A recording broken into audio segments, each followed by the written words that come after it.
Fox 23 Chief Meteorologist James Aydelott, Meteorologist Phil Price. Hi, Phil. Howdy, James. Welcome back.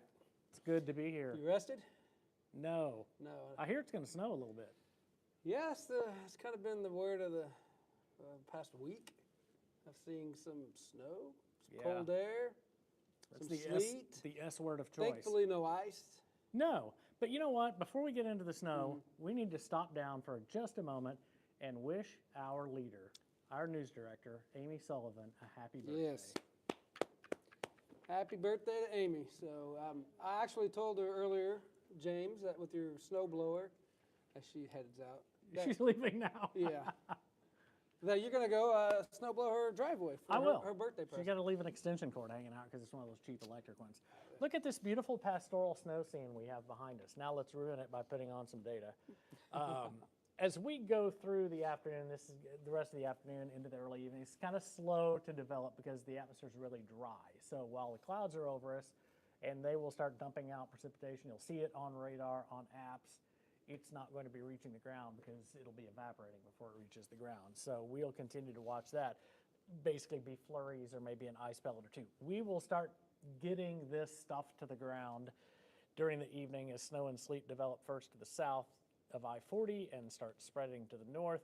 And once we move overnight, that's going to be the heaviest snow with sleet mixing in. We'll talk about that in just a little bit. And then we've got a little break. And Phil, round two is on the way. Yeah, and that looks like right now, like that one could be a pretty significant snowfall as well. That'll move in late Saturday and into Sunday. And some of the models have it lingering into the latter part of Sunday morning before finally clearing out of here. To rewind a little bit, I was just looking at some of the observations towards Wichita Falls, Texas, and down in that area they're already starting to report some sleet. So starting to see the first initial signs. Here it comes. I've seen some light rain in Durant being reported as well. So the atmosphere still relatively dry, but as James was saying, we will saturate that, and by tonight it will be game on. Yeah, so let's talk round one. And this again is going to be basically late Friday evening, overnight, and into Saturday morning. Heaviest snow looks like it's setting up between 412 and I-40, probably just to the east of Tulsa. So the big picture has not changed a whole lot over the last 24 hours, just kind of we're in that fine-tuning spot. Southeast Oklahoma will show lower snow accumulation because a lot of the moisture in the atmosphere is going to get used up generating sleet, which that's a lot more dense, so the moisture just doesn't accumulate. It's just dense, and it's also much more difficult to drive on too. Tulsa area, Phil, what do you think? 6 to 8 inches or so, That's the way it looks, yeah. And especially, if we set up this sleet area a little bit further north, when we get some of that heavier banding along the northern edge of that sleet, we could very easily see some snowfall rates up to 2 inches an hour at times in some locations, and that'll add up pretty quick. So, yeah, the 6 to 8 inches, I think, in Tulsa by tomorrow morning late. And again, this is just round one. We have 2 rounds. All right, and here comes round two, and this is going to be Saturday night into Sunday morning, and we'll add all these up, so you don't have to remember what we had for round one, but it looks like the heaviest snow will probably line up just east of Tulsa. Still a little lighter south of Interstate 40 with still quite a bit of sleet in there. We'll talk about the sleet coming up too. In Tulsa, here we go again, 4 to 6 more inches of snow. Yeah, and then, the other side of this is that it's going to be extremely cold as well. And with this fine snow, it's going to be more of a dry snow. We're going to see winds, especially tomorrow. We can see wind gusts up to 25, maybe 30 miles per hour. So we'll be blowing that snow around especially in the morning. I think the winds will lighten up a bit towards the afternoon. But yeah, as we get into Sunday, another 4 to 6 inches, 6 to 8 inches. And again, as this system starts to finally exit out of here, and in the way it looks right now, James, it's going to leave dare I say, a historic snowfall behind? Yeah, so overall, I think the heaviest snowfalls just east and southeast of Tulsa through Muskogee, Tahlequah, Stillwell, Little Kansas, maybe Choteau and Wagon or two, Lake Fort Gibson. That's going to be the most likely spot we get a foot of snow or more. Tulsa will end up with 8 inches to a foot. Now, we'll also have a couple of spots that are going to be a little bit more than that. Lighter amount south of Interstate 40, where a lot of that's going to get used up as sleet. So I'm looking at the fancy pants spreadsheet over here that we put together when we were socked in here in 2021, February. There was nothing else to do other than ruin the floor with the salt and sand we dragged in from our parking lot. and put this spreadsheet together. But it looks like our 3-day snow record came from 2011, and that was 14 inches. Yeah. That And a similar there's a event. chance. Right. And it's similar event as far as some of the synoptic features and the surface. We're going to have extremely cold conditions. During that 2011 blizzard, and it was a blizzard, we had temperatures during the main part of that heavy snow that fell that ranged from about 10 degrees to 14. So it's not common that around here, especially, that we see temperatures that cold, and we're adding up inches of snow and getting heavy snow. It happened then, and the way it looks right now is that we're going to have more of the same tomorrow and into Sunday.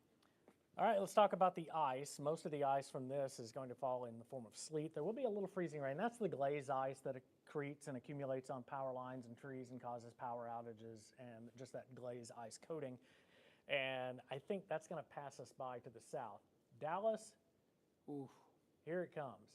Yeah. But for us, mostly sleet on our side of the system. We'll probably get a few sleet pellets in here in Tulsa, but I don't expect that to amount to much. Round 2 will still generate sleet in southeast Oklahoma. We could see another inch or two of sleet down there. This is going to be one of the most ridiculous sleet storms they've had in decades. Might see a little sleet out of that even up into parts of the Tulsa metro area as we work into Saturday night and Sunday morning too. But Phil, it looks like this is mostly snow for us, but goodness, look at this. North of I-40, and that's, we often talk about, look at that, 1 to 4 inches of sleet. Kids will hate that because you can't really do. Yeah, moms and dads are going to hate it too, Phil. Yeah, but to make snowmen or have snowball fights or any of that kind of stuff, it's not bad for sledding, but it just goes to show we still have that warm air that's going to be aloft, especially across southeast Oklahoma. And it's just going to be deep enough that as that snow falls, it's going to melt as it falls through that warm layer, but then it's going to have enough cold air to refreeze, but not quite get all the way back.